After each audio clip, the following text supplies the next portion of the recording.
وَلِلَّهِ عَلَى النَّاسِ حِجُّ الْبَيْتِ مَنِ اسْتَطَاعَ إِلَيْهِ سَبِيلًا، اور اللہ کا حق ہے اپنے بندوں پر کہ وہ حج کریں اس کے اس گھر کا جو کوئی بھی استطاعت رکھتا ہو سفر کی۔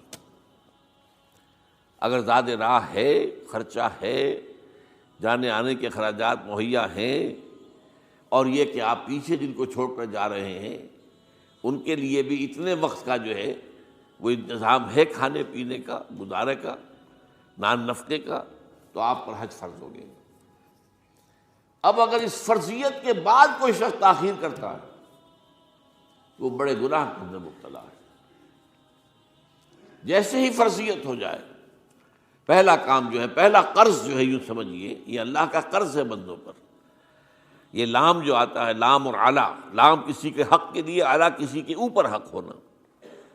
وَلِلَّهِ عَلَى النَّاسِ حِجُّ الْبَيْتِ مَنِ اسْتَطَاعَ إِلَيْهِ سَبِيلًا، یہ تو اللہ کا حق ہے لوگوں پر، لوگوں کے ذمے، یہ قرض ہے اللہ کا کہ اس کے گھر کا حج کریں، جائیں، طواف کریں، اور جو بھی اس کے مناسک ہیں ادا کریں، اور وہیں پر قربانی کا بھی ہے۔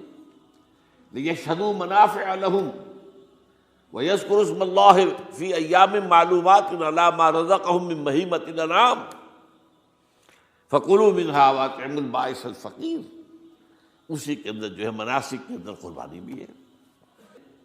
افریقہ میں آپ کو معلوم ہے، شمالی افریقہ میں زیادہ تر لوگ جو ہیں جیسے کہ ہندوستان پاکستان میں ہیں ویسے ہیں، لیکن آپ جنوب میں چلتے جائیے تو رنگ گہرا ہوتا چلا جائے گا، انتہائی سیاہ رنگ وہ بھی ہے، سب آ رہے ہیں، شکلیں جدا ہیں، زبانیں جدا ہیں، لیکن سب کے سب جو ہے ایک ہی نغمہ ان کی زبان پر ہے ایک ہی نغمہ، کہیں واضح کہیں مبہم، وہ ایک ہی مذہب، لبیک اللہم لبیک، لبیک لا شریک لک لبیک، ان الحمد والنعمت لک والملک لا شریک لک۔ اب یہ ترانہ ہے، توحید کا ترانہ ہے، اور گونج رہی ہے اس وقت، آپ اندازہ نہیں کر سکتے کہ وہ پوری سرزمین گونج رہی ہوگی اس ترانے کے ساتھ، کیونکہ تھوڑی تھوڑی دیر کے بعد نئے قافلے داخل ہو رہے ہیں۔ ابھی ایک قافلہ جو ہے اس نے سعی مکمل کی ہے، اس میں شامل ہو گیا، بلکہ اس کے دوران ہی ابھی اس کا ختم نہیں ہوا کہ تیسرا قافلہ چلا رہا ہے۔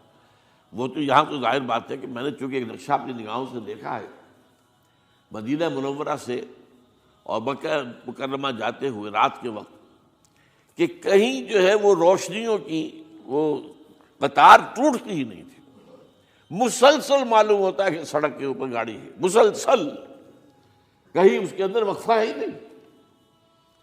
اتنے بڑے پیمانے پر، اتنے بڑے پیمانے پر، اتنے بڑے پیمانے پر لوگ جمع ہو رہے ہیں۔ زبانیں جدا ہیں، ایک دوسرے کی زبان نہیں سمجھتے، لیکن ایک زبان اور بھی ہوتی ہے جو بغیر بولے سمجھ میں آتی ہے، اس سے معلوم ہوتا ہے سب کے لیے محبت ہے، ہمارے بھائی ہیں، تمام مسلمان ہیں۔ بعض کے اندر یہ محبت کا جذبہ زیادہ ہے۔ ترکوں میں انڈو پاکستان کے لوگوں کے لیے بہت محبت ہے۔ اب وہ بات جو نہیں کر سکتے، سمجھا نہیں سکتے، لیکن ان کی آنکھوں سے، ان کے انداز سے وہ محبت ٹپکی پڑتی ہے۔ تو عالمگیریت جو ہے اسلام کی، ہمگیریت، عالمگیریت، آفاقیت، اس کا جو مظہر نظر آتا وہاں تھا۔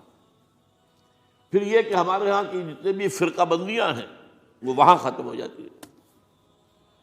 وہاں اہل حدیث ہیں، حنفی ہیں، مالکی ہیں، شافعی ہیں، حنبلی ہیں۔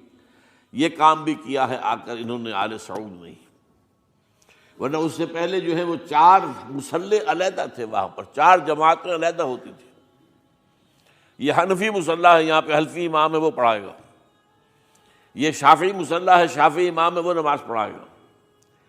تو یہ جو ایک تفریق تھی وہاں بھی موجود تھی، انہوں نے ختم کیا، ایک امام کے پیچھے جماعت ہوگی، اسی میں حنفی بھی ہیں، مالکی بھی ہیں، شافعی بھی۔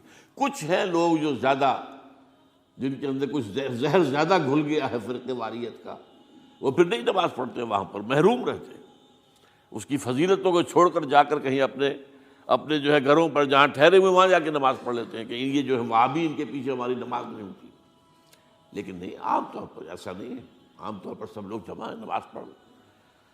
اور ایک سب سے بڑا مشاہدہ جو ہوتا ہے، جو مجھے سب سے پہلے ہوا تھا پہلے حج میں، یہ 1962 کی بات ہے، تو میں نے محسوس کیا یہ نماز کے اندر اختلافات جو ہیں اسلام مسلمانوں میں صرف اتنے ہیں کہ جس سے جماعت نہیں ٹوٹتی.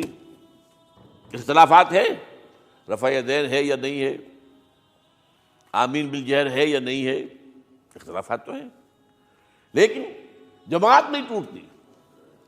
وہ جو ڈرل ہے، ڈرل جیسے کہ ڈرل ہوتی ہے، آرمی پریڈ ہو رہی ہے، وہ ڈرل ختم نہیں ہوتی. ایسا نہیں ہے.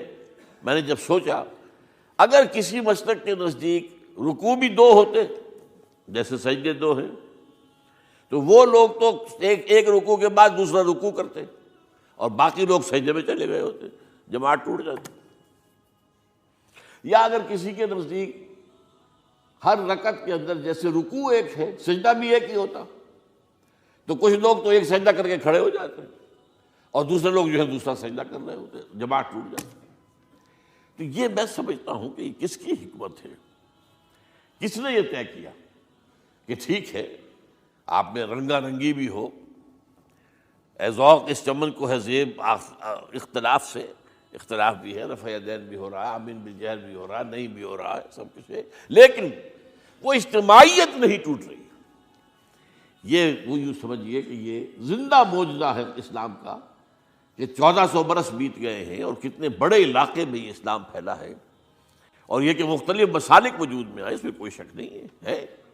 حنفی ایک علاقے کے اندر آپ کو ملیں گے صرف شافعی، ہندوستان کا بھی مغربی ساحل کے صرف شافعی ملیں گے آپ کو. اس سے آگے آپ جائیے، چونکہ یہ عرب تاجروں کے ذریعے سے ایمان لائے ہیں، یہ لوگ سری لنکا کے لوگ ہیں، انڈونیشیا کے لوگ ہیں، ملیشیا کے لوگ، سب شافعی ہیں. ہندوستان میں چونکہ اوپر سے شمال سے آیا ہے اسلام، یہ ترکوں کے ذریعے سے آیا ہے، اور وہ کٹر حنفی تھے، یہاں حنفیت آئی. ترک جو ہے کٹر حنفی، یہ ترکی تو تھے جو آئے تھے. یہ کون تھا؟ محمود غزنوی کون تھا؟ سبکتگین کون تھا؟ الپتگین کون تھا؟ بختیار کاکی کون تھا؟ قطب الدین بختیار، یہ کون تھے؟ سب ترک.